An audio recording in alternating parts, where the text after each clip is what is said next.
Chiedo ancora sacrificio ai veneti, sacrificio che secondo me diventa un grande investimento. E le terapie intensive sono il grande pericolo, dobbiamo mettere in sicurezza soprattutto le persone fragili e deboli, ovvero i candidati ideali di questo virus. Chiede ancora un sacrificio ai veneti Luca Zaia nel rinnovare e potenziare l'ordinanza delle restrizioni. Dalla mezzanotte al 13 aprile, ecco quindi le nuove misure che vanno a integrare quelle nazionali. Il provvedimento arriva nelle ore in cui si comincia a intravedere un'inversione di tendenza.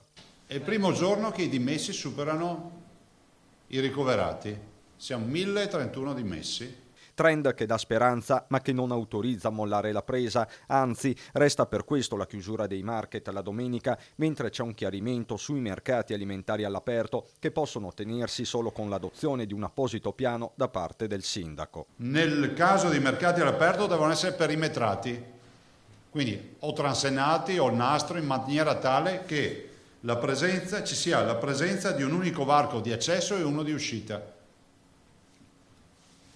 Quindi se sono su una piazza, noi abbiamo anche valutato l'idea di chiuderli, però ci sembrava un brutto segnale e un disservizio ai cittadini, soprattutto pensiamo ai pensionati o quant'altri, che magari anche nei paesetti, potrei anche citare un esempio, hanno solo quello per rifornirsi dell'alimentare.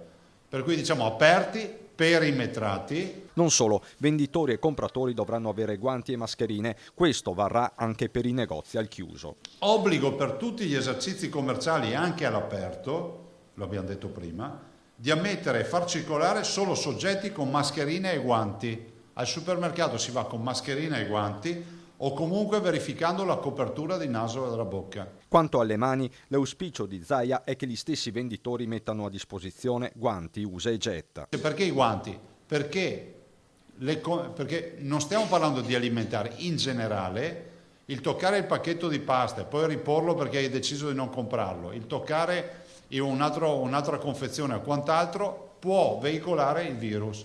Una specifica riguarda gli articoli di cartoleria all'interno dei supermarket che alcune catene finora non hanno venduto. Abbiamo i ragazzi che hanno bisogno di materiale di cancelleria per la scuola, vai al supermercato, è capitato anche a me 2 giorni fa, e trovi la parte di cancelleria con tutta la roba con i nastri con scritto questa merce non si vende, questa merce si deve vendere. Restano chiusi i garden ai quali è permesso effettuare consegne a domicilio. Le orticole devono essere consegnate per il semplice motivo che il cittadino rischia la multa andare a comprarsele, perché non è un motivo indifferibile.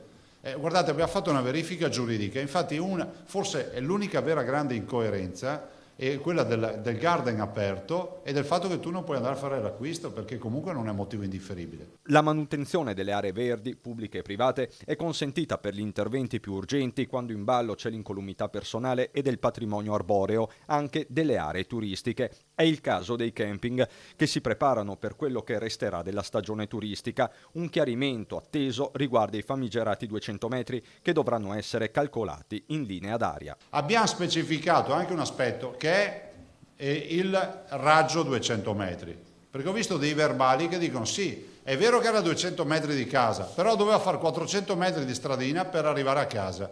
Cioè capivo, se uno calcola anche se uno deve saltare i fossi non finimo più.